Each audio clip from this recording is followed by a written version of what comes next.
Hello everyone, good afternoon. कैसे हैं आप लोग? स्वागत है आपका exam for CDS CAPF exam prep पर। मैं आपका जीएस मेंटर ज्ञान प्रकाश झा आपके सामने हाजिर हूं इंडियन पॉलिटी के एमसीक्यूज की सीरीज लेकर।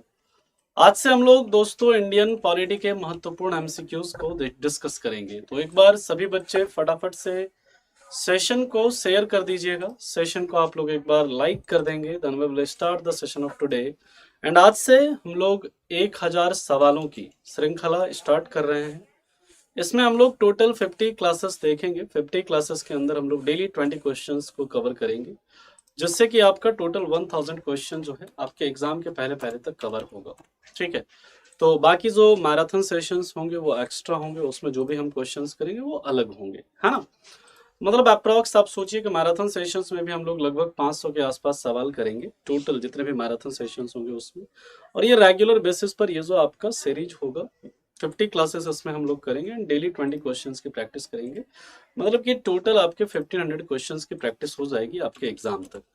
तो चलिए स्टार्ट करते हैं हम लोग आज का सेशन को। और जिन्होंने देखिए ये 1500 क्वेश्चंस का श्रृंखला, ये जो सीरीज है, अगर किसी बच्चे ने सिर्फ इसे भी कर लिया तो they can easily get score of more than 15 in upcoming exam.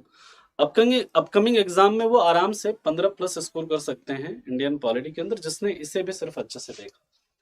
तो let's start the session of today. सबसे पहले आप लोगों को बता दें कि आप लोगों के लिए दोस्तों पराक्रम बैच लॉन्च किया गया है for CDS 1 and CDS OTA. अगर हम बात करते हैं सीडीएस 1 2023 की, तो ये पराक्रम बैच जो है इसमें आपको क्या क्या चीजें मिलती हैं, क्या क्या फीचर्स हैं इस बैच के, तो आप लोग ध्यान से देखिएगा। इसमें आपको 450 plus live classes, 400 plus class PDF, 10 plus mock test, current affairs magazine, subject wise ई बुक, ये चीजें आपको दी जा रही है। इसकी प्राइस 5999 है, बट अब ये सीडीएस 75 कोड यूज करते हैं तो 75% का डिस्काउंट के साथ आपको ये मिलता है 1499 में। ये देखिए, जिनका भी अप्रैल में पेपर है, if you want to if they अगर आप लोग मतलब सीरियसली प्रिपेयर करना चाहते हैं तो आपके लिए मस्ट ज्वाइन बैच है। आप लोग इस बैच को जरूर ज्वाइन करिए, बहुत बेनिफिट होगा आपको इन बैच से। इसमें आपको बेस्ट कंटेंट दिया जा रहा है, बेस्ट टीम आपको प्रोवाइड की जा रही है, जूम सेशंस दिए जा रहे हैं, 1 साल की वैलिडिटी आपको दी जा रही है इसके अंदर। इसके बाद ओटीए के लिए भी आपका सीडीएस ओटीए जो अप्रैल में आपका पेपर है उसके लिए भी बैच लॉन्च किया गया है, जो कि आपका जिसमें 350 प्लस आवर की लाइव क्लास है, 300 प्लस पीडीएफ है, 10 प्लस मॉक टेस्ट है, करंट अफेयर्स मैगजीन और सब्जेक्ट वाइज ई बुक आपको प्रोवाइड किया जा रहा है।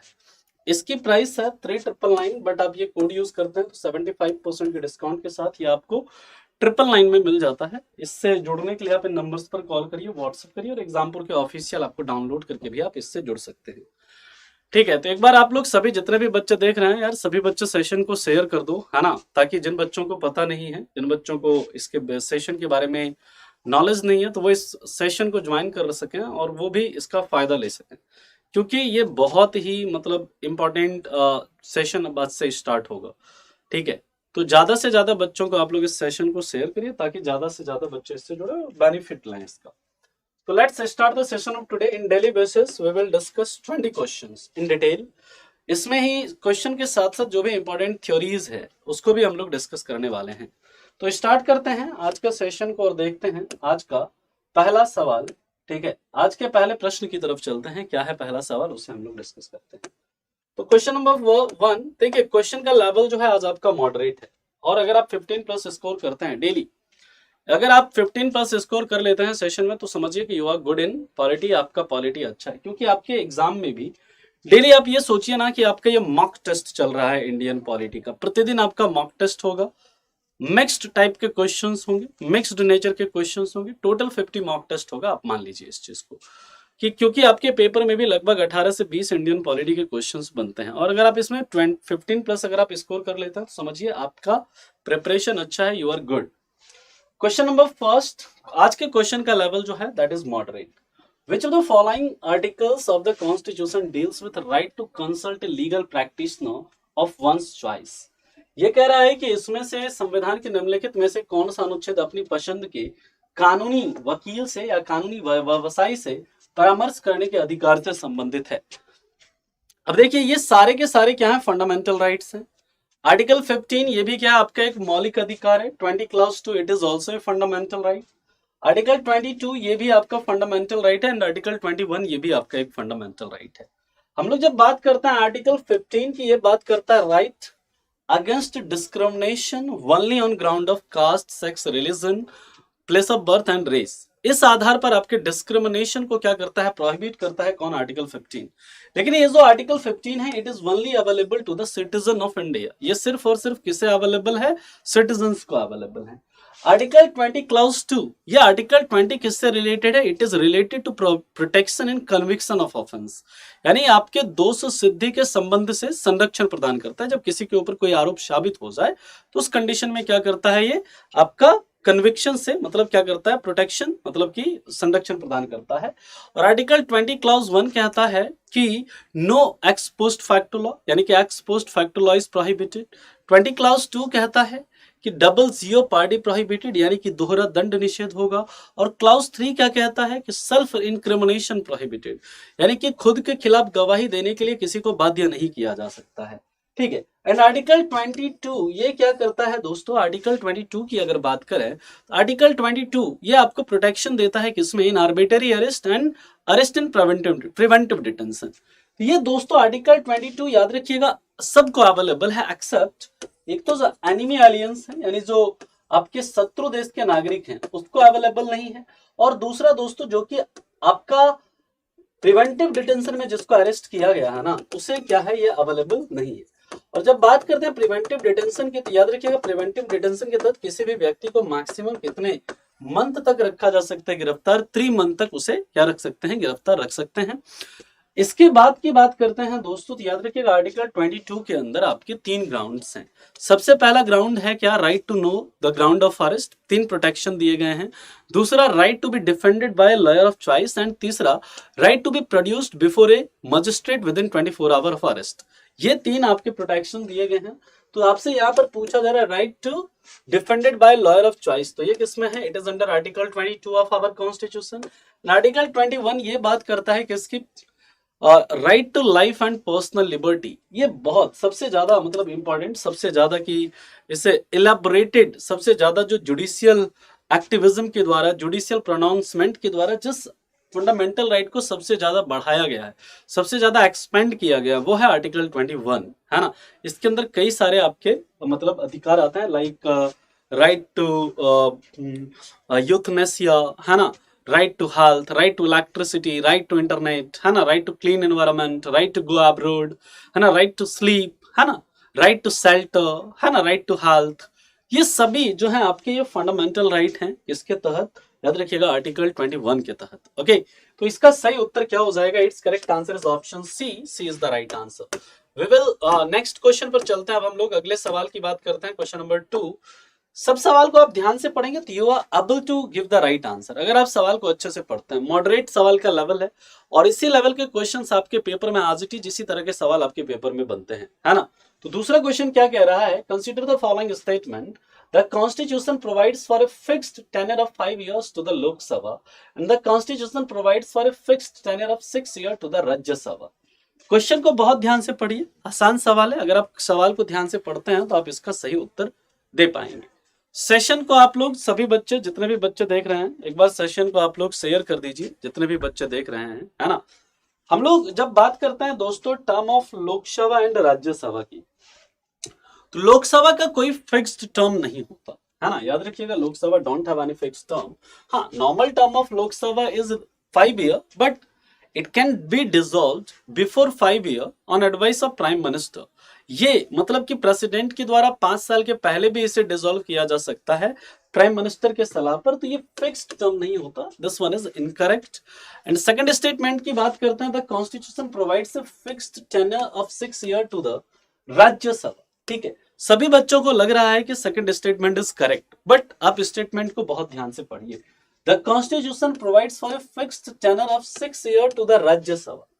When we talk about Rajya Sabha, Rajya Sabha is a permanent house, है ना। राज्यसभा क्या होता है? Rajya Sabha is a permanent house, ये एक अस्थायी सदन है ना। आपको ये पता है तो Rajya Sabha is not subject to dissolution. Rajya Sabha को डिसॉल्व किया जा सकता है क्या? नहीं किया जा सकता। It is not subject to dissolution.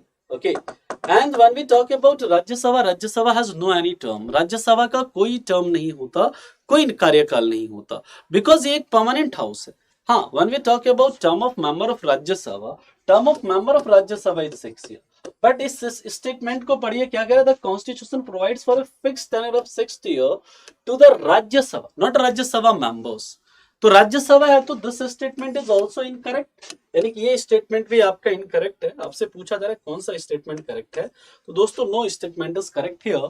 Correct उत्तर हो जाएगा इसका क्या, option D, neither one nor two is the right answer. और यही गलती आप लोग एग्जाम में भी करते हैं, और इसी गलती को मतलब हटाने के लिए ये प्रैक्टिस सेशंस हैं, ताकि आप एग्जाम में ऐसी गलतियां ना करें। जितनी भी गलती करनी है आप यहाँ हमारे सेशन में कर लीजिए, उन गलतियों को सुधार लीजिए, ताकि एग्जाम में जाएं तो आप उसे क्या करके आओ, सही करके आओ। ठीक है, यहाँ तक सभी बच्चों को क्लियर हुआ? Is it clear to everyone? किसी को इसमें कोई परेशानी, कोई दिक्कत, कोई समस्या है तो आप बता सकते हैं। अब हम लोग बात करते हैं, इसके बाद अगले सवाल की तरफ चलते हैं। Now we will move to question number 3। क्या कहता है क्वेश्चन नंबर 3, हम लोग देखते हैं व्हाट क्वेश्चन नंबर 3 सेज। सवाल को ध्यान से पढ़िएगा। कहा जा रहा है under which circumstances the Indian citizenship is compulsorily, है ना, Indian citizenship is compulsorily terminated by the central government. देखिए, जब हम बात करते हैं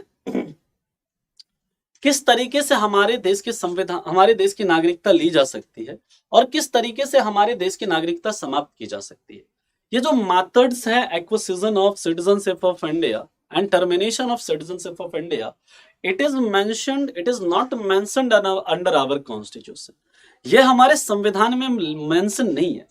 हमारे संविधान में सिटीजनशिप से रिलेटेड प्रावधान है, किसमें, पार्ट 2 में है, एंड आर्टिकल 5 से लेकर आर्टिकल 11 तक हमारे देश के अंदर सिंगल सिटीजनशिप है। ये हमने ब्रिटेन से लिया है, बट सिटीजनशिप कैसे लिया जाएगा, सिटीजनशिप को कैसे टर्मिनेट किया जाएगा, ये किसमें है, यह है सिटीजनशिप एक्ट 1955 में है, जिसमें कई बार संशोधन हुआ है और लास्ट अमेंडमेंट इसमें 2019 में हुआ। याद रखिएगा, ये जो सिटीजनशिप अमेंडमेंट एक्ट है, ये बात करता है 5 तरीके से भारत के सिटीजनशिप के एक्विजिशन की।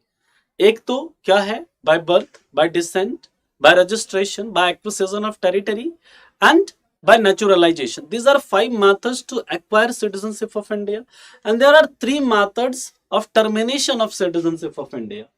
जब कोई सिटीजन जो है ना, जब कोई सिटीजन क्या करे, डिसलॉयल, किसके लिए, भारत के संविधान के लिए, भारत के संविधान का अपमान करता है, डिसलॉयल है, तो उसकी सिटीजनशिप समाप्त की जा सकती है। पहला वाला ग्राउंड ठीक है।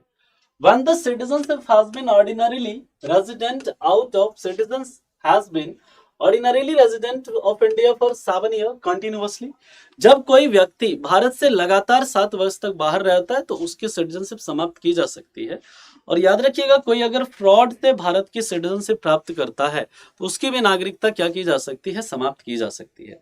तो ये भारत की नागरिकता को समाप्त करने के लिए दोनों जो कारण है, ये बिल्कुल सही कारण है। और आपसे पूछा जा रहा है कौन सा स्टेटमेंट करेक्ट है, it means both of the statement is correct here, यानी कि सही उत्तर है इसका option c will be the right answer. Okay, ये सभी बच्चों को क्लियर हुआ? Is it clear to everyone? सभी बच्चों को पता चला इसका उत्तर क्या है?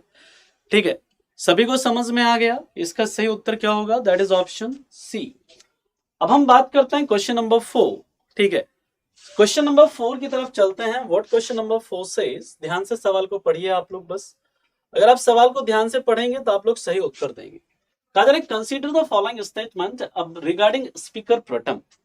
स्पीकर प्रोटेम जो होता है, क्या होता है, याद रखिएगा, ये जब न्यूली इलेक्टेड लोकसभा, जब कोई नई लोकसभा गठित होती है और जब कोई पहला बैठक होता है, जब उसका फर्स्ट मीटिंग होता है, तो उस दिन स्पीकर प्रोटेम को चुना जाता है। ठीक है, स्पीकर प्रोटेम जो होता है वो सामान्यतः कौन होते हैं, एक कन्वेंशन के तहत सामान्यतः वो क्या होता है, जो सीनियर मोस्ट मेंबर होते हैं न्यूली इलेक्टेड लोकसभा के, उनको स्पीकर प्रोटेम अपॉइंट किया जाता है। किसके द्वारा अपॉइंट किया जाता है? Speaker pro tem is appointed by president and oath जो इनका एडमिनिस्ट्रेशन, इनका जो ओथ, इनको जो शपथ दिलाया जाता है वो भी किसके द्वारा, प्रेसिडेंट के द्वारा। इनका काम क्या होता है? इनका काम तो होता है एक तो जो आपका लोकसभा स्पीकर है, उस लोकसभा स्पीकर का इलेक्शन कराना, चुनाव कराना, और दूसरा इनका क्या फंक्शन होता है, इनका फंक्शन होता है जो भी न्यूली इलेक्टेड एमपीज हैं, उन एमपीज को उनके पद की शपथ दिलाना, एमपी को ओथ दिलाना, ये क्या होता है, इनका काम होता है। लेकिन जब स्पीकर प्रोटेम जो होते हैं ना, उनको स्पीकर की सारी शक्तियां होती है जब वो स्पीकर होते हैं, यानी एक ही दिन के लिए होते हैं, लेकिन इनके पास स्पीकर की सभी शक्तियां होती हैं। अब क्वेश्चन क्या कह रहा है, he is appointed by the president on the basis of a convention, yes it is correct, he is appointed by the president on the basis of convention. दूसरा क्या रहा है, the PM administers oath to the speaker pro tem, no president administers oath to the speaker pro tem. ठीक है, ध्यान से समझिएगा। तीसरा स्टेटमेंट क्या कह रहा है, he has all the powers of the speaker, yes he has all the powers of the speaker and he administers oath to the newly elected members of the Lok Sabha, yes ये भी करेक्ट है। जो newly elected members हैं लोकसभा को, उनको क्या करता है, ये शपथ दिलाते हैं। तो इसलिए इसका जो सही उत्तर हो जाएगा, करेक्ट स्टेटमेंट आपसे पूछ रहे हैं, करेक्ट स्टेटमेंट क्या हो जाएगा दोस्तों, that is 1, 3 and 4 only is the right answer. 1, 3 and 4 जो है ये इसका क्या होगा, सही उत्तर होगा। इस चीज को आप याद रखेंगे। यहाँ तक सभी बच्चों को क्लियर है? किसी को इसमें कोई दिक्कत, कोई परेशानी, कोई समस्या है तो आप बता सकते हैं। Now we will move to next question, question number 5। What question number 5 says, ध्यान से सवाल को पढ़िएगा। क्वेश्चन नंबर 5 क्या कह रहा है, कह रहा है consider the following statements, an ordinance can be issued when only one house is in session. यानी कि तब ऑर्डिनेंस तभी जारी किया जा सकता है जब एक सदन किसमें हो, सत्र में हो, है ना। मतलब कि केवल एक सदन में के सत्र में होने पर अध्यादेश जारी किया जा सकता है। स्टेटमेंट को बहुत ध्यान से पढ़िएगा क्योंकि बहुत कंफ्यूजिंग स्टेटमेंट होते हैं, इसलिए आपको सही से पढ़ना है इस सवाल को। और दूसरा क्या कह रहा है, if parliament takes no action at all, an ordinance ceases to operate on the expiry of 6 months from the reassembly of the parliament। ध्यान से सवाल को पढ़िएगा, बहुत अच्छा क्वेश्चन है ना। और दोस्तों आप लोग सेशन को थोड़ा शेयर करते रहें, सेशन को आप लोग लाइक करते रहें, if you want to be continue, है ना। अगर चाहते हैं कि ये सेशन आपका कंटिन्यू चले तो देखिए ज्यादा से ज्यादा बच्चों को जब बेनिफिट होगा तभी इस सेशन को करने का आनंद भी है ना। जब ज्यादा से ज्यादा बच्चे बेनिफिटेड होंगे, बिकॉज इस 20 क्वेश्चंस को प्रिपेयर करने में it will take lot of time, काफी ज्यादा समय लगता है इस 20 सवालों को प्रिपेयर करने में। तो जब तक इससे ज्यादा बच्चे बेनिफिटेड नहीं होंगे तब तक इस सेशन का उतना मतलब औचित्य फिर नहीं रहेगा। ठीक है, तो एक बार आप सभी बच्चे सेशन को ज्यादा बच्चों तक पहुंचाइए। An ordinance can be issued when only one house is in session। देखिए ऑर्डिनेंस कब जारी किया जा सकता है, ऑर्डिनेंस की जब बात करते हैं अध्यादेश, इसका वर्णन आर्टिकल 123 में है। और याद रखिएगा जब दोनों में से दोनों सदन या फिर कोई एक सदन आपका सत्र में नहीं है तो इस ऑर्डिनेंस को क्या कर सकते हैं, इशू कर सकते हैं प्रेसिडेंट। एंड इफ पार्लियामेंट, यानी कि पहला क्या करे, an ordinance can be issued when only one house is in session, yes ordinance जारी किया जा सकता है जब आपका सिर्फ एक सदन भी सत्र में ना हो तो भी यह जारी किया जा सकता है, और जब दोनों सदन सत्र में ना हो तो भी यह जारी किया जा सकता है। In both conditions it can be issued. तो पहला वाला क्या, an ordinance can be issued when only one house is not in session, तो when only one house is in session तो ठीक है। अगर सिर्फ और सिर्फ एक ही सदन आपका सत्र में है तो एक सदन दूसरा सदन नहीं है तो ऑर्डिनेंस जारी किया जा सकता है, यस। दूसरा, if parliament takes no action at all, अगर पार्लियामेंट इस पर कोई एक्शन ना ले तो an ordinance ceases to operate on the expiry of 6 month from the reassembly of parliament. कहा जा रहा है जब पार्लियामेंट फिर से मिलेगी तो उसके बाद 6 मंथ तक ये ऑपरेट होता है। जबकि मैंने आपको कई बार बताया जब भी पार्लियामेंट रीअसेंबल होगा, पार्लियामेंट का जैसे सत्र शुरू होगा उसके 6 वीक के अंदर, 6 वीक के अंदर इसे पारित करना होता है। अगर 6 वीक के अंदर ये पारित होगा तो ठीक है, अगर 6 वीक के अंदर पारित नहीं हुआ तो ये क्या हो जाता है, ये आपका लैप्स हो जाता है। तो 6 मंथ नहीं बल्कि क्या होगा यहाँ पर 6 वीक होगा। सेकंड स्टेटमेंट जो है दोस्तों आपका क्या है, इनकरेक्ट है। ऐसे सवाल में अगर आप लोग गलत कर रहे हैं तो यू आर डूइंग ब्लंडर, है ना, आप लोग ब्लंडर कर रहे हैं, है ना। तो इसका जो सही उत्तर है ना, इसका सही उत्तर दोस्तों क्या हो जाएगा, Which statement is correct here? तो only one is correct। तो पहला वाला जो है आपका क्या है, करेक्ट है। Okay, very good Rekha, you are absolutely right. तो इसका सही उत्तर है ऑप्शन ए। क्लियर है यहां तक? कोई बात नहीं है उद्देश्य, it is not possible to conduct session at 7 PM because मैं सुबह 9 बजे से मेरी क्लासेस स्टार्ट हो जाती हैं और यहाँ 9 से लेकर लगातार 8 या 9 बजे तक रहना पॉसिबल नहीं हो पाता, इट इज नॉट फिजिबल, है ना। कोई बात नहीं है, बच्चे बाद में देख लिया करेंगे, ये नेसेसरी नहीं है कि बच्चे लाइव ही देखें, है ना। हाँ, बट देखना आवश्यक है सेशन, ठीक है। क्लियर है यहाँ तक, सभी को समझ में आ रही? अब तुम्हारा कंफ्यूजन दूर हुआ। अब हम लोग बात करते हैं इसके आगे, अगले सवाल की तरफ चलते हैं दोस्तों। Next, now we will talk about question number 6। देखते हैं क्वेश्चन नंबर 6 क्या कहता है। ये तो आसान सवाल है, आई थिंक बहुत आसान सवाल है। विच of the following directive principles enjoys primacy over all the fundamental rights, यानी कि कौन से ऐसे डीपीएसपी हैं जिसको प्राइमेसी है, जो कि प्रिवेल कर सकता है सभी फंडामेंटल राइट्स को, है ना। ओके, वेरी गुड रोहित, चलिए बहुत बढ़िया। In from which batch Rohit, किस बैच से हो? चलिए, तो ये आपका बहुत बेसिक सा सवाल है। Article 39B and article 39C, इस दोनों को प्रमेशी मतलब है डीपीएसपी, इस दोनों डीपीएसपी के, यानी कि इसका अगर इस प्रोविजन को लागू करना है, अगर आर्टिकल 39B एंड 39C के प्रोविजन को लागू करना है, देन फंडामेंटल राइट में क्या हो सकता है, अमेंडमेंट हो सकता है ना। इसका मतलब ये है, इसका सही उत्तर है ऑप्शन है, और ये काफी फ्रिक्वेंटली पूछा जाने वाला सवाल है, बहुत ज्यादा यहाँ से सवाल पूछे जाते हैं, ठीक है। Very good Rohit. चलिए अगले सवाल की तरफ चलते हैं। Now we will move to question number 7। What question number 7 says, सवाल को पढ़िएगा ध्यान से। कह रहा है money bill deals with which of the following matters. देखिए, मनी बिल की जब बात करते हैं ना, मनी बिल से रिलेटेड कुछ प्रोविजंस आपको पता होने चाहिए। When we talk about money bill can be introduced only in लोक सभा, इसे सिर्फ और सिर्फ लोकसभा में इंट्रोड्यूस किया जा सकता है, वो भी with prior permission of president, राष्ट्रपति के पूर्व अनुमति के बाद। इसे लोकसभा सिंपल मेजोरिटी से पास करती है, एंड राज्यसभा इसे पास करे तो ठीक है, इसमें अमेंडमेंट के सुझाव दे सकती है, लेकिन उस अमेंडमेंट को मानना लोकसभा के लिए मैंडेटरी नहीं होता है। अमेंडमेंट के सजेशंस दे सकती है, अमेंडमेंट्स कर नहीं सकती है। तीसरा, या मैक्सिमम अगर पास नहीं करती है तो Rajya Sabha can hold it a maximum period of 14 days. अगर 14 दिनों तक राज्यसभा इसे पारित ना करे तो ये मान लिया जाता है, राज्यसभा से पारित मान लिया जाएगा 14 दिन के बाद। तो जब हम बात करते हैं मनी बिल की, मनी बिल को डिफाइन किया गया है किसमें, इसे डिफाइन किया गया है आर्टिकल 110 में। इसमें दोस्तों याद रखिएगा, जो इम्पोजिशन ऑफ फाइन है ये आता है मनी बिल के अंदर, no. Payment of fees for licenses ये आता है मनी बिल के अंदर, नो। इसमें सिर्फ क्या आता है, इसमें सिर्फ आता है abolition of any taxes, imposition of any taxes, और भी कई सारे हैं मनी बिल के डेफिनेशन के अंदर।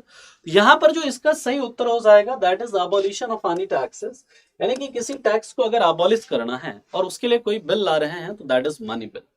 और याद रखिएगा, अगर मनी बिल, कोई भी बिल मनी बिल है या नहीं है, if any bill is money bill और not, it is decided by home, it is decided by Lok Sabha speaker.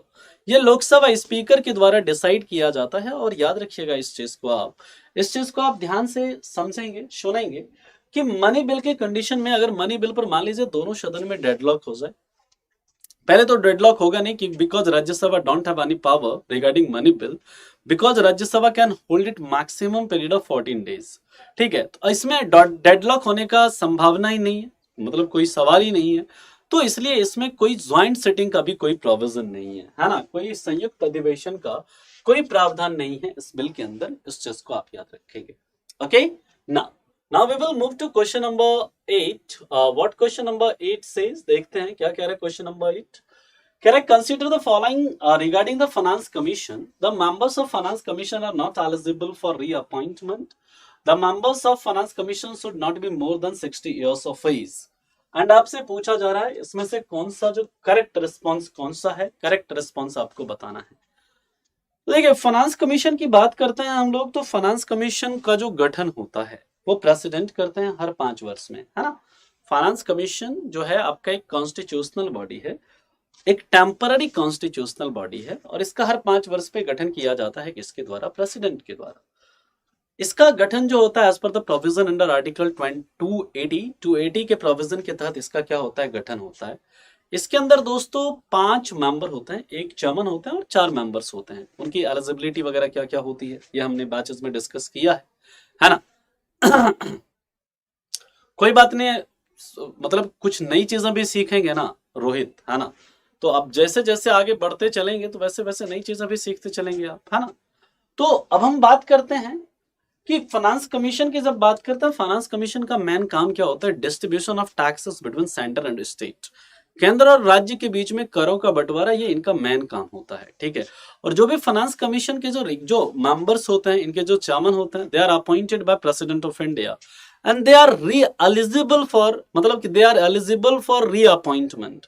ये रीअपॉइंटमेंट के लिए एलिजिबल होते हैं, और ऐसा यहाँ पर कोई कंडीशन नहीं है कि एज जो है आपका 60 ईयर से अधिक नहीं होना चाहिए। ये स्टेटमेंट आपका गलत है एंड ये वाला स्टेटमेंट भी आपका क्या है, गलत है। याद रखिएगा, जो भी फाइनेंस कमीशन के रिकमेंडेशन होते हैं वो इन पर बाध्यकारी नहीं होते हैं। किसके ऊपर? गवर्नमेंट के ऊपर ये क्या होते हैं, मतलब ऑब्लिगेटरी नहीं होते हैं, गवर्नमेंट के ऊपर ये बाध्यकारी नहीं होते हैं। आपसे करेक्ट रिस्पॉन्स पूछ रहा है तो यहाँ पर दोस्तों कोई भी रिस्पॉन्स आपका करेक्ट नहीं है।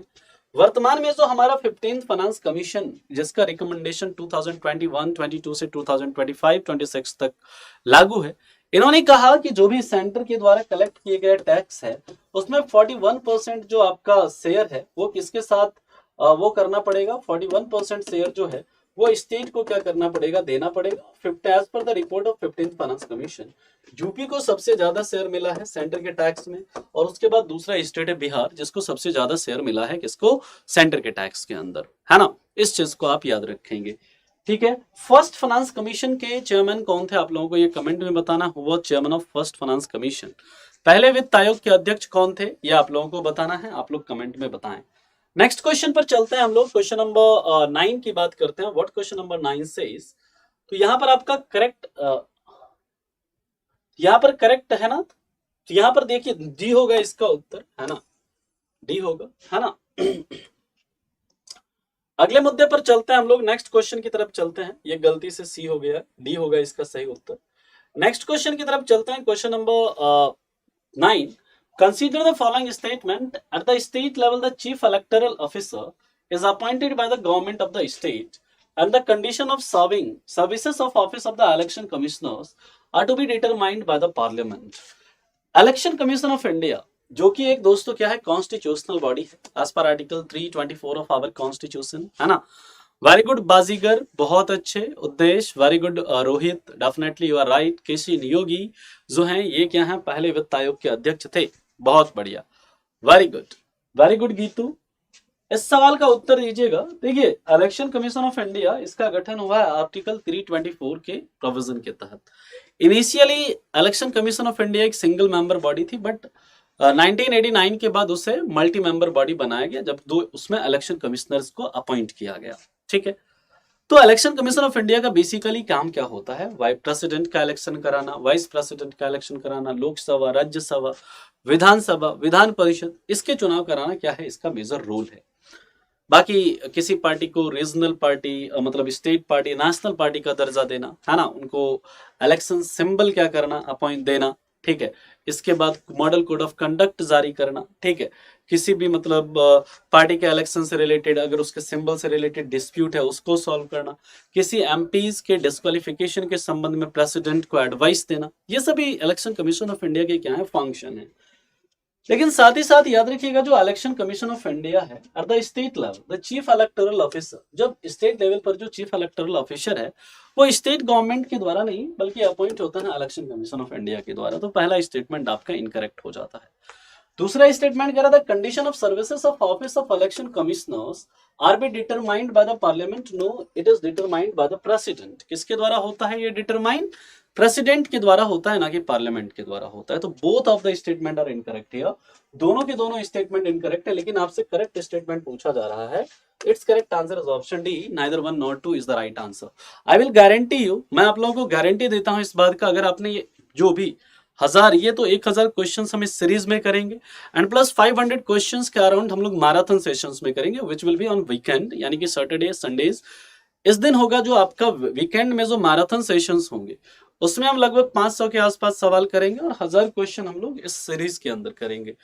अगर आप लोग सिर्फ ये 1500 क्वेश्चंस को भी देखकर पेपर में बैठ जाएंगे, I will guarantee you, you will definitely do 15 question right, यानी कि आप 15 सवाल तो आराम से सही करके आओगे बिना किसी फिक्र के, ठीक है। But you have to be continue, आपको डेली इस सेशन को क्या करना पड़ेगा, अटेंड करना पड़ेगा, प्रतिदिन आपको यहाँ पर क्या करना पड़ेगा, इस सेशन को देखना पड़ेगा, ठीक है। और जो भी चीजें हैं आप इससे, जो भी नई चीजें आप सीखोगे उसे आप इसी किसी पेज में क्या करोगे, नोट डाउन करते चलोगे, है ना, और उससे बीच बीच में रिवाइज करते रहोगे। अगला क्वेश्चन है, इस क्वेश्चन को पढ़िए, क्या कह रहा है ये क्वेश्चन। कह रहा है आपसे, consider the following statements, the speaker of Lok Sabha is elected from among the Lok Sabha members by simple majority of members present in voting in the house, and the speaker of Lok Sabha is not eligible for re-election. Not eligible for री election, ये आपसे पूछा जा रहा है।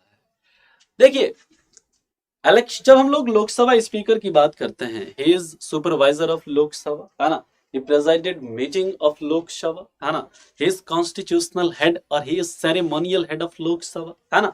And याद रखिएगा जब हम बात करते हैं लोकसभा स्पीकर की, as per article 93 of our constitution, है ना, definitely Geetu you are absolutely right. Article 93 की जब बात करते हैं, आर्टिकल 93 कहता है हमारा कि speaker and deputy speaker of Lok Sabha are elected by simple majority of the Lok Sabha members। Lok Sabha members के साधारण बहुमत से क्या होता है, ये लोकसभा के जो स्पीकर हैं वो चुने जाते हैं, ठीक है। तो पहला वाला क्या कह रहा था, speaker of Lok Sabha is elected from among the Lok Sabha member bye simple majority of members present and voting in the house. Yes, it is correct, ये बिल्कुल करेक्ट है। दूसरी बात करते हैं, दूसरा कह रहा है the speaker of Lok Sabha is not eligible for री election. This is definitely incorrect. Speaker of Lok Sabha is eligible for re-election। ये re-election के लिए क्या होता है, eligible होते हैं, जितनी बार चाहें वो चुनाव क्या कर सकते हैं, लड़ सकते हैं। तो इसका जो दोस्तों करेक्ट आंसर हो जाएगा दोस्तों, वो क्या हो जाएगा, option A 1 only is the right answer. साथ ही साथ याद रखिएगा दोस्तों, जो हमारा देश, हमारे देश के अंदर एक कन्वेंशन है, हमारे देश के अंदर ऐसा एक मतलब सामान्य नियम है कि स्पीकर जो होते हैं वो रूलिंग पार्टी से होते हैं एंड डिप्यूटी स्पीकर जो होते हैं वो अपोजिशन से होते हैं। ऐसा हमारा संविधान नहीं कहता, ऐसा हमारे संविधान में कहीं पर मेंशन नहीं है कि speaker should be from the ruling party and deputy speaker should be from opposition. No, हमारा मतलब जो नॉर्मल ये कन्वेंशन है हमारे देश के अंदर की speaker is from ruling party and deputy speaker जो होते हैं वो कहां से होते हैं, वो आपके अपोजिशन से होते हैं। आपके मन में अब ये सवाल उठेगा, sir what is the eligibility to become a speaker of Lok Sabha. इसके लिए एक ही मतलब एलिजिबिलिटी है कि जिसको भी स्पीकर ऑफ लोकसभा बनना है, he should be a member of Lok Sabha, उसे लोकसभा का मेंबर होना चाहिए, भले वो रूलिंग पार्टी से हो, अपोजिशन से हो, इट डजंट मैटर, उसे क्या होना चाहिए, लोकसभा का मेंबर होना चाहिए। यही एक कंडीशन है लोकसभा का स्पीकर बनने के लिए, ठीक है ना। Article 94 talks about removal of speaker and deputy speaker of Lok Sabha and article 94 कहता है कि speaker and deputy speaker of Lok Sabha are removed by which majority, are removed by effective majority of Lok Sabha. यानी कि जो स्पीकर और डिप्यूटी स्पीकर होता है ना लोकसभा के, उसे लोकसभा की स्पेशल मेजोरिटी इफेक्टिव मेजोरिटी से क्या कर सकते हैं, रिमूव कर सकते हैं। Okay, now we will move to question number 11। what question number 11 says, पढ़िए सवाल को, कह रहा है consider the following statement, the 42nd amendment to the constitution in 1976 moved education from the state to the concurrent list and 86th amendment to the constitution in 2002 made education an enforceable right under article 21A। Very good question and काफी मतलब ठीक question है, आसान सवाल है। अगर आप लोगों ने चीजों को पढ़ा है ठीक से तो आप आराम से इसका उत्तर देंगे बिना किसी परेशानी के, बिना किसी दुविधा के। सेशन को आप सभी लोग थोड़ा शेयर भी करिए, सेशन को आप लोग थोड़ा लाइक भी करें, जितने भी बच्चे देख रहे हैं ज्यादा से ज्यादा बच्चों के साथ आप इसे शेयर करो, है ना। अब देखिए जब हम बात करते हैं इस सवाल की, अब जानते हैं 42nd constitutional amendment 1976 it moved 5 subject from concurrent list to the state list to the concurrent list।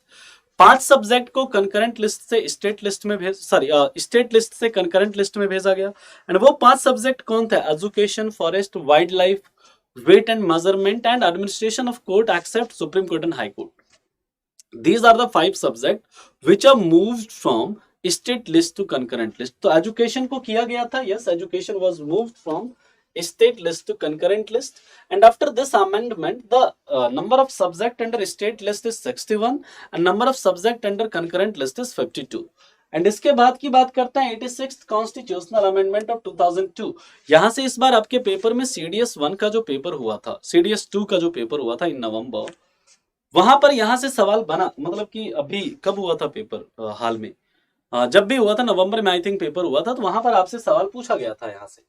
तो ये एक इन्फोर्सिएबल राइट बनाया गया, यानी कि एक फंडामेंटल राइट बनाया गया अंडर आर्टिकल 21A, यस, है ना।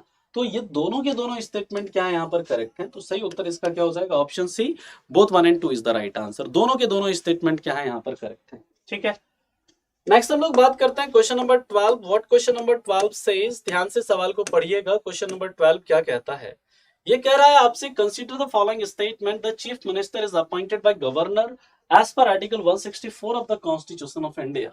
The chief minister act as the link between the governor and the state council of minister, and the chief minister is a member of the interstate council and governing council of NITI Aayog.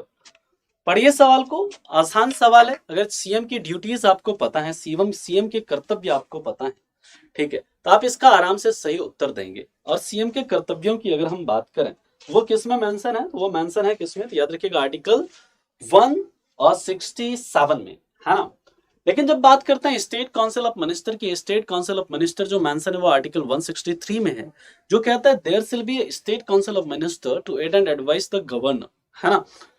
और paid batch Shivam मिलेगा आपको एग्जामपुर के app पर, आप एग्जामपुर के app पर जाइए। अभी एक पराक्रम बैच है, अगर आप CDS 1 के लिए प्रिपेयर कर रहे हैं तो it will be available in 1499, है ना। और अगर आप OTA के लिए हैं तो मात्र 999 में ये बैच आपको मिलता है। नीचे जो नंबर दिए गए इन नंबर्स पर कॉल कर लीजिए, they will guide you how to join the batch. इसकी क्लासेस अभी एक मतलब 8-10 क्लासेस, 10 क्लासेस के आसपास उसमें हुई है, उसका आपको रिकॉर्डेड फॉर्म मिल जाएगा। जिनको भी ज्वाइन करना, मस्ट ज्वाइन बैच है ना, बिल्कुल ज्वाइन करिए आप लोग। देखिए, chief minister is appointed by the governor as per article 164। Yes, chief कहता है, यह article 164 clause 1, chief minister is appointed by governor and other member of state council of minister are appointed by governor on advice of chief minister. तो first statement आपका correct है। Chief minister act is a link between the governor and state council of minister. Yes, ये आपका article 167 जो duties of chief minister उसमें ये कहा गया है। और तीसरा था chief minister is a member of interstate council. Yes, interstate council का जो गठन हुआ है as per article 263 of our constitution. And governing council of NITI Aayog. NITI Aayog जो है ये आपका कैसा बॉडी है, एक नॉन स्टैट्यूटरी बॉडी है, यानी कि इसे एग्जीक्यूटिव ऑर्डर के द्वारा बनाया गया है। 1 जनवरी 2015 को इसकी स्थापना हुई थी for the purpose of democratic decentralization, है ना, फॉर डिसेंट्रलाइजेशन ऑफ प्लानिंग। इसके लिए दोस्तों इसकी क्या हुई थी, स्थापना हुई थी। तो यहाँ पर आर्टिकल जब बात करता है इंटर स्टेट काउंसिल की, तो याद रखिएगा इसका जो गठन होता है ना, इंटर स्टेट काउंसिल के गठन की बात करें तो प्रेसिडेंट करते हैं, और इसके हेड कौन होते हैं, प्राइम मिनिस्टर होते हैं।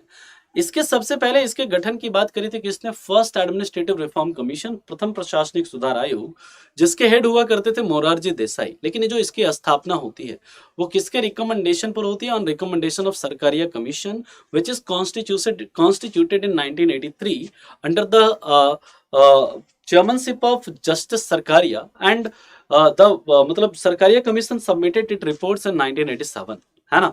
तो इसका जो गठन हुआ है वो सरकारिया कमीशन के रिकमेंडेशन पर ही हुआ है। यानी कि ये दोनों तीनों की तीनों स्टेटमेंट क्या है यहाँ पर इसके बारे में करेक्ट है। सही उत्तर है क्या इसका दोस्तों, option D 1, 2 and 3 is the right answer. सारे के सारे स्टेटमेंट यहाँ पर क्या है, करेक्ट है। वेरी गुड उद्देश्य ऋषि, बिल्कुल आप लोगों ने सही उत्तर दिया है। अगले सवाल की तरफ चलते हैं। क्वेश्चन नंबर 13 क्या कहता है, देखिए क्वेश्चन नंबर 13 की बात करते हैं। ये कहता है आपसे, consider the following statement, the advice tendered by minister to the president shall not be inquired into any court। And दूसरा कह रहा है the total number of ministers in the council of minister shall not exceed 15% of total strength of Lok Sabha. आसान सवाल है, अगर आप लोगों ने पढ़ा है तो आप लोगों को के लिए बहुत इजी क्वेश्चन है, और जिन्होंने नहीं पढ़ा है तो उसका तो कोई मतलब बात ही नहीं है, उनकी तो हम बात ही नहीं करेंगे, ठीक है। तो आप लोग इस सवाल को पढ़ें और इसके बाद आप लोग इसका उत्तर दीजिए, ठीक है।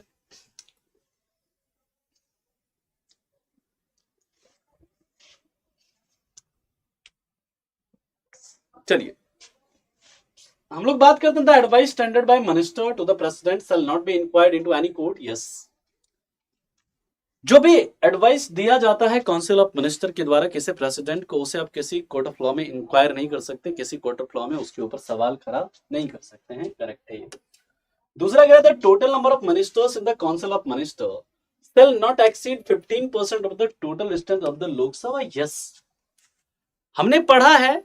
कैसे इस सवाल में कैसे गलती कर रहे हो उद्देश्य, बाजीगर, मान, everyone is doing wrong in this question. मतलब कैसे काम चलेगा बताइए। मैंने आपको कितनी बार बताया 91st कॉन्स्टिट्यूशनल अमेंडमेंट एक्ट 2003 जिसके तहत सीलिंग लगाया गया था ना जी, आर्टिकल 75 क्लाउज 1 आपको बताया था ना, यस और नो, याद करिए।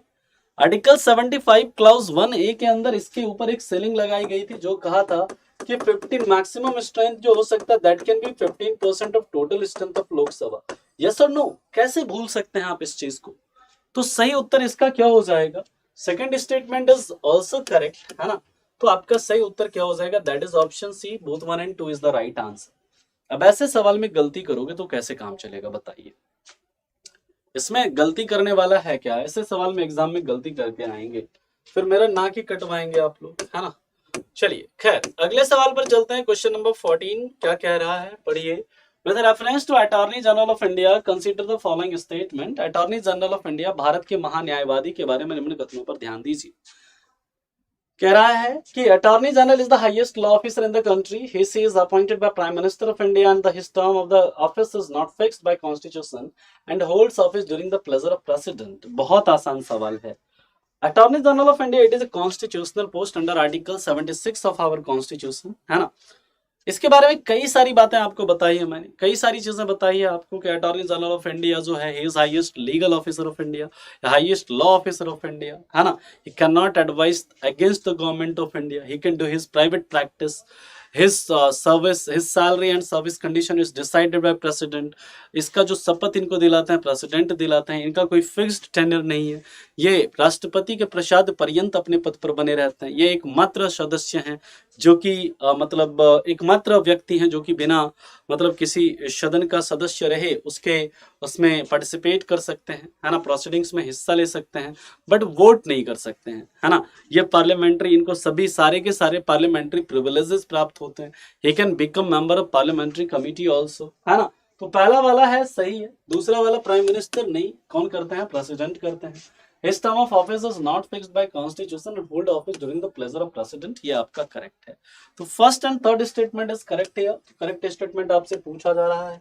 सही उत्तर है दोस्तों क्या? ऑप्शन है 1 and 3 1 is the right answer. Very good, बिल्कुल आप लोग सही उत्तर दे रहे हैं। Very good. उद्देश, ऋषि, मान, बाजीगर, शिप्रा, बहुत अच्छे। अगले सवाल पर चलते हैं दोस्तों हम लोग। क्वेश्चन नंबर 15 क्या कहता है? व्हाट क्वेश्चन नंबर 15 सेज, पढ़िएगा सवाल को। कह रहा है consider following statement, the legislative council of a state shall not have more than 1/3 of the total strength of the state assembly. दूसरा कह रहा था members of the legislative council can not vote in elections for president and vice president and in the election of members of legislative council there is a provision for a special electorate. बताइए, बहुत अच्छा question है ये भी। जब हम बात करते हैं composition, creation of legislative council in any state और abolition of legislative council in any state, it is done by parliament of India as per provision under articles 169। Article 169 के प्रावधानों के तहत किसी भी राज्य के अंदर जो विधान परिषद का गठन या इसका जो अबॉलिशन यानी इसकी समाप्ति जो होती है वो किसके द्वारा होती है? संसद के द्वारा। लेकिन इसका क्या प्रोसेस है? उसके लिए जो राज्य की विधानसभा है उसे विशेष बहुमत से एक रेजोल्यूशन, ऐसा एक प्रस्ताव पारित करके पार्लियामेंट के पास भेजना होता है और पार्लियामेंट जब सिंपल मेजोरिटी से उस रेजोल्यूशन को पास कर देता है तो किसी भी स्टेट के अंदर आपका ये गठित हो सकता है या फिर उसको एबॉलिश किया जा सकता है। Recently West Bengal requested central government to create a legislative council in West Bengal and Andhra Pradesh requested to abolish legislative council in the state. तो यहाँ पर दोस्तों अगर हम बात करते हैं तो जो लेजिस्लेटिव काउंसिल का जो मैक्सिमम स्ट्रेंथ है, जब हम इसकी कंपोजिशन की बात करते हैं, it composition is given under article 171 of our constitution. हमारे संविधान के आर्टिकल 171 में इसके कंपोजिशन की बात करी गई है जिसमें ये कहा गया maximum strength of legislative council can be 1/3 of legislative assembly of a state and minimum strength of legislative council is 40। दूसरा कहता है कि जो the member of legislative council can not vote in election of the president and vice president. Yes, हम बात करते हैं जब प्रेसिडेंट के इलेक्टोरल कॉलेजियम की, इलेक्टोरल कॉलेज की बात करते हैं प्रेसिडेंट के चुनाव में कौन कौन हिस्सा लेता है? लोकसभा और राज्यसभा के इलेक्टेड मेंबर्स और सभी जो राज्य की विधानसभा है मतलब उसके जो इलेक्टेड एमएलएज होते हैं वो, और दिल्ली और पुडुचेरी के जो इलेक्टेड एमएलए होते हैं वो। दिल्ली और पुडुचेरी के इलेक्टेड एमएलए को प्रेसिडेंट के इलेक्टोरल कॉलेजियम में शामिल किया गया 70वें संविधान संशोधन के द्वारा। इस चीज को भी आप याद रखेंगे। And in the election of member of legislative council there is a provision for special electorate. Yes, हम लोग जब बात करते हैं दोस्तों लेजिस्लेटिव काउंसिल के मेंबर्स को जब चुना जाता है, कैसे चुना जाता है उसकी बात करते हैं। वाइस प्रेसिडेंट के इलेक्टोरल कॉलेज की बात करते हैं तो वाइस प्रेसिडेंट के चुनाव में याद रखिएगा राज्यसभा और लोकसभा के सभी सदस्य हिस्सा लेते हैं। ठीक है, अब देखिए जब हम बात करते हैं लेजिस्लेटिव काउंसिल के मेंबर्स के इलेक्शन की, तो 1/3 members are elected by MLAs of a state. 1/3 members are elected by 1/3 members of legislative council are elected by elected MLAs of a state. 1/3 members are elected by local bodies like municipalities. 1/6 member are nominated by governor from arts, science, literature, social services, and cooperative movements. 1/12 members are elected by graduates of the particular state, and 1/12 members are elected by teachers in the particular state. तो ये जो teachers and student वाला वो special electorate का गठन करता है। तो तीसरा वाला भी आपका क्या है, करेक्ट है। तो यहाँ पर सही उत्तर है इसका option D, 1, 2 and 3 is the right answer. तीनों के तीनों स्टेटमेंट यहाँ पर क्या है, करेक्ट हैं। All the statement are correct here. Very good, बिल्कुल आप लोगों ने सही उत्तर दिया। Rishi and Baazigar, you are absolutely right. अगले मुद्दे पर चलते हैं हम लोग, नेक्स्ट क्वेश्चन की बात करते हैं। क्वेश्चन नंबर 16 क्या कहता है, पढ़िए। कह रहा है, consider the following statement, the speaker of Lok Sabha preside over his joint sitting of the two houses of parliament and the speaker of Lok Sabha does not have a right to vote in the house. बहुत अच्छा question है। देखिए, presiding officer से आपके paper में सवाल बनता है, और आज ही मैंने प्रहार बैच में, आई थिंक प्रहार बैच में मैंने आज ही प्रेसाइडिंग ऑफिसर आपको करवाया है। लोकसभा स्पीकर आज ही मैंने उस क्लास में करवाया है। तो आप देख सकते हैं लोकसभा स्पीकर से कैसे सवाल बनते हैं, है ना। और यही कारण है कि मैं आप लोगों को बोलता हूं कि आप लोग ये सेशन ना अवश्य अटेंड किया करो, प्रैक्टिस सेशंस, ताकि आप लोगों को आइडिया लगेगा which type of questions can be asked in your exam, है ना। Please do like and share the session, है ना। आप लोग सेशन को ज्यादा से ज्यादा लाइक और शेयर भी करिए। Speaker of Lok Sabha preside over joint sitting of the two houses of parliament, yes, it is mentioned under article 118 of our constitution, but the speaker of Lok Sabha does not have a right to vote in the house. It is incorrect because speaker of Lok Sabha don't have right to vote in first instance. First instance में इनको vote करने का अधिकार नहीं है, but he can vote, he can cast his vote in equality of votes. ये मतलब mention किया गया किसमें, आर्टिकल 100 क्लॉज 1 में। इनको निर्णायक मत देने का अधिकार तो है ना। In case of equality of votes he can cast his vote, निर्णायक मत दे सकते हैं। और दूसरी बात याद रखिएगा, जब स्पीकर ऑफ लोकसभा का मतलब उनको रिमूवल का जब रेजोल्यूशन पेंडिंग होता है ना लोकसभा में, he can vote in first instance, वो पहले इंस्टेंस में भी वोट कर सकते हैं, ठीक है ना। जब इनके मतलब खिलाफ इनको हटाने का प्रस्ताव जो है लोकसभा में पेंडिंग रहता है, ठीक है। क्लियर है पॉइंट। तो सेकंड वाला जो है आपका इनकरेक्ट है, फर्स्ट वाला जो है आपका करेक्ट है। आपसे करेक्ट स्टेटमेंट पूछा जा रहा है, तो ऑप्शन ए 1 वाली is the right answer. Now we will move to question number 17। Question number 17 की बात करते हैं। तो क्वेश्चन नंबर 17 को पढ़िए, क्या कह रहा है। To consider the following statement, the tribunal were introduced through the 42nd Constitutional Amendment Act 1976, and the Article 323B of the Indian Constitution deals with the administrative tribunals. Easy one, I think आसान सवाल है, जिसने पढ़ा है उसके लिए, है ना। जिसने पढ़ा है उसके लिए आसान सवाल है। अब सभी बच्चे इसे पढ़ें और इसका आप लोग उत्तर दें। We have 3 more questions and we have 5 more minutes, ठीक है। तो इसे आप लोग पढ़िए, फिर हम लोग देखते हैं। और डेली आपका ये सेशन चलेगा टिल योर एग्जाम। 20 क्वेश्चंस हम लोग डेली करेंगे, and then Saturday and Sunday, Saturday या संडे दोनों में से किसी एक दिन हम लोग मैराथन सेशंस भी किया करेंगे, ठीक है ना। 2 to 3 आवर्स की मैराथन सेशन, जिसमें हम लोग 50 to 60 क्वेश्चंस को डिस्कस करेंगे, मतलब 50 मान लीजिए आप। The tribunals were introduced through the 42nd Constitutional Amendment Act 1976, yet it is introduced under Article 323A and 323B and Part 14A and Part 14A. Part 14A में इसे क्या किया गया था, इंट्रोड्यूस किया गया था, है ना। लेकिन जब बात करते हैं article 323B, it talks about other tribunals like national green tribunal, national company law tribunal, है ना। इन सभी ट्रिब्यूनल्स की बात करता है। आर्टिकल 323A जो है वो बात करता है किसके, एडमिनिस्ट्रेटिव ट्रिब्यूनल्स की। तो ये आपका इनकरेक्ट हो जाता है। तो सही उत्तर इसका क्या हो जाता है, ऑप्शन ए 1 वाली इज द राइट आंसर। सिर्फ और सिर्फ पहला वाला जो आपका स्टेटमेंट है वो क्या है दोस्तों, आपका करेक्ट है। ओके, ये क्लियर हुआ सभी बच्चों को। चलिए अब हम लोग बात करते हैं क्वेश्चन नंबर 18 की। व्हाट क्वेश्चन नंबर 18 सेज, पढ़िए सवाल को। कह रहा है, consider the following statement regarding the right to freedom of movement. It is a fundamental right under article 19 clause 1, है ना। और जब बात करता है right to freedom of movement, ये ऐसा नहीं है कि it is an absolute fundamental right, ये एब्सोल्यूट नहीं है। इसके ऊपर कुछ प्रतिबंध भी है, इस पर कई सारे क्या है, इस पर रेस्ट्रिक्शंस भी अंडर 19 क्लॉज 2, है ना, and there are total 8 grounds on which fundamental right under 19 clause 1 can be restricted. अब देखिए यहां पर कह रहा है कि the article 19 of the Indian constitution provides the freedom of to move inside as well as outside the country, inside the country but not outside the country. पहला वाला आपका इनकरेक्ट हो गया है यहाँ पर, ठीक है। दूसरा कह रहा है it is available to the citizens of India, foreigners and legal persons like companies. It is available to the citizens of India, not to the foreigners, है ना, नॉट टू द फॉरेनर्स। तो याद रखिएगा इसका जो सही उत्तर हो जाएगा दूसरा वाला आपका क्या हो गया, इसका सेकंड वन इज इनकरेक्ट। तो आपका करेक्ट स्टेटमेंट पूछ रहा है, तो neither one not two is the right answer, no statement is correct here, okay. तो चलते हैं इसके बाद अगले सवाल की तरफ।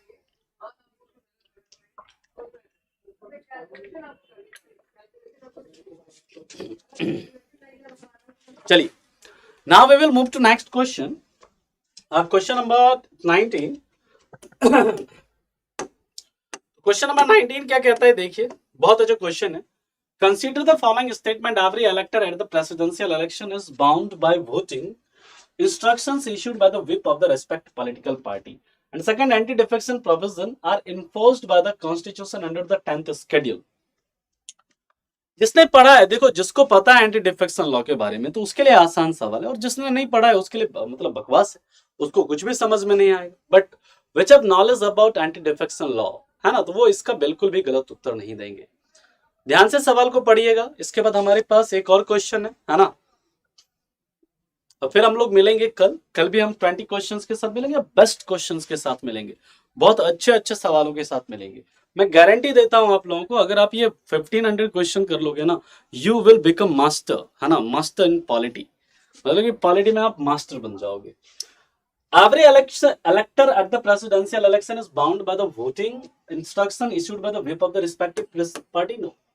जो यहाँ पर आपका प्रेसिडेंट के इलेक्शन में ना आपका जो पार्टी का विप है, मतलब वो लागू नहीं होता है ना, प्रेसिडेंट के election. Anti defection provision are enforced by the constitution under 10th schedule, yes, and by 52nd constitutional amendment act 1985, okay. तो सेकंड वाला आपका करेक्ट है, assertion is incorrect and R is reason is correct, D is the right answer, है ना। बिल्कुल Maan, very good Uddeshya, very good Rishi, बहुत अच्छे, बिल्कुल आप लोगों ने सही उत्तर दिया है।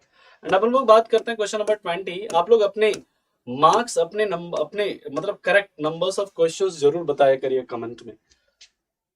Consider the following statement regarding A constitutional amendment bill. If the constitutional amendment bill is not passed by one of the house of parliament, it will the bill will be lapsed and the constitutional amendment cannot be introduced by a private member, ठीक है। अभी मतलब आपको पता, अभी बताएंगे क्यों ये क्वेश्चन है और यहाँ से क्यों सवाल बन सकते हैं आपसे। कॉन्स्टिट्यूशनल अमेंडमेंट बिल की अगर बात करें तो देखिए कॉन्स्टिट्यूशनल अमेंडमेंट बिल का जो प्रोविजन है ना वो आर्टिकल 368 में, और कॉन्स्टिट्यूशन अमेंडमेंट का जो प्रोसेस है ये हमने कहाँ से लिया, फ्रॉम साउथ अफ्रीका, है ना। पार्ट 20 में है ये, है ना। आप लोग इसको पढ़िए और इसका आप लोग उत्तर दीजिए। जब भी बात करते हैं कॉन्स्टिट्यूशनल अमेंडमेंट बिल की, it can be introduced in either house of parliament, there is no need of prior recommendation of president of India to introduce a constitutional amendment bill. And जब कॉन्स्टिट्यूशनल अमेंडमेंट बिल की बात करते हैं, it can be passed by 3 methods. Some constitutional amendment bill can be passed by simple majority, some with a special majority, or some with a special majority and ratification of more than 50% of state legislature। तो आपका देखिए, इसे कोई भी any member can introduce constitutional amendment bill, कोई भी member क्या कर सकता है, इसे इंट्रोड्यूस कर सकता है। If the constitution amendment bill is not passed by one of the house of parliament, it will be lapsed, correct है, क्योंकि constitutional amendment bill का दोनों हाउसेस से पास होना जरूरी है। तो पहला वाला आपका इनकरेक्ट हो गया, और दूसरा the constitutional amendment cannot be introduced by a private member, it can be introduced by a private member, है ना। इस चीज को याद रखिएगा, रिसेंटली किसी प्राइवेट मेंबर ने कॉन्स्टिट्यूशनल अमेंडमेंट बिल को इंट्रोड्यूस भी किया था, ठीक है। प्राइवेट मेंबर बिल की जब बात करते हैं, ये सिर्फ और सिर्फ फ्राइडे को इंट्रोड्यूस होता है, इस चीज को भी आप याद रखिएगा, ठीक है। तो इसका जो सही उत्तर है ना दोस्तों, 1 मंथ नोटिस के साथ इसे इंट्रोड्यूस किया जाता है। पहले 1 महीने पहले आपको नोटिस देना पड़ेगा कि हम इस पर्टिकुलर डे को एक प्राइवेट मेंबर बिल लाना चाहते हैं, ठीक है। तो ये आपका दूसरा वाला जो है आपका क्या हो गया, ये आपका इनकरेक्ट हो गया, है ना। It can not be introduced by private member, it can, this is incorrect. True आपसे पूछा जा रहा है तो ट्रू स्टेटमेंट इज ओनली 1, तो पहला इसका क्या होगा, सही उत्तर हो जाएगा। ठीक है, आप अपने उत्तर, आप अपने मार्क्स बताइए कि आप लोगों के कितने मार्क्स आए हैं, है ना। और फ्रॉम कल कल फिर हम लोग 20 क्वेश्चंस को डिस्कस करेंगे। आप लोगों को सेशन अच्छा लगा है, आप लोग देखिए सीडीएस 1 जिनका भी देखिए पुअर परफॉर्मेंस है, जो भी सही जवाब नहीं दे पा रहे हैं इनमें, उनके लिए ये बैच है पराक्रम बैच, उनके लिए जरूर मतलब मस्ट ज्वाइन बैच है ये Parakram CDS 1 2023। You have to join this batch because you will get 450 plus hour of live class, 400 plus class PDF, for 10 plus mock test, current affairs magazine and subject wise ebook. The price of this badge is 5,999, but when you use this code CDS75, you will get a discount of 75%. You will get this badge in 1499, है ना। आपको इस batch से जुड़ने के लिए क्या क्या करना है, आपको इन नंबर्स पर कॉल करना है, व्हाट्सअप करना है। एग्जामपुर के ऑफिशियल आपको ज्वाइन डाउनलोड करके आप इन बैचेस को ज्वाइन कर सकते हैं। नीचे जो नंबर दिया जा रहा है उस नंबर पर कॉल कर लीजिए अगर किसी तरह का सपोर्ट चाहिए तो। ठीक है, इसमें आपको 1 साल की वैलिडिटीज दी जा रही है ना। इसके बाद आपको best content, best team provide किया जा रहा है ना। ठीक है, इसी तरह ओटीए का भी बैच है। ओटीए में 350 प्लस आवर की लाइव क्लास, 300 प्लस पीडीएफ, इसी तरह 10 plus mock test, current affairs की मैगजीन, सब्जेक्ट वाइज ई बुक प्रोवाइड किया जा रहा है।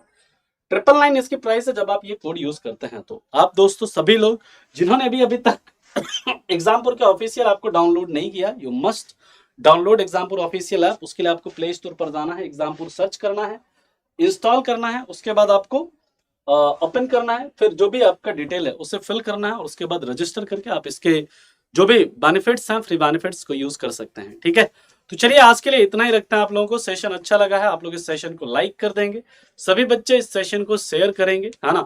और जिन्होंने अभी तक इस चैनल को सब्सक्राइब नहीं किया तो चैनल को अवश्य सब्सक्राइब आप लोग करना। ठीक है, तो चलिए मिलते हैं फिर से कल ऐसे 20 बेहतरीन सवालों के साथ। तब तक के लिए आप लोगों का धन्यवाद। Thank you so much, bye, take care and have a good day.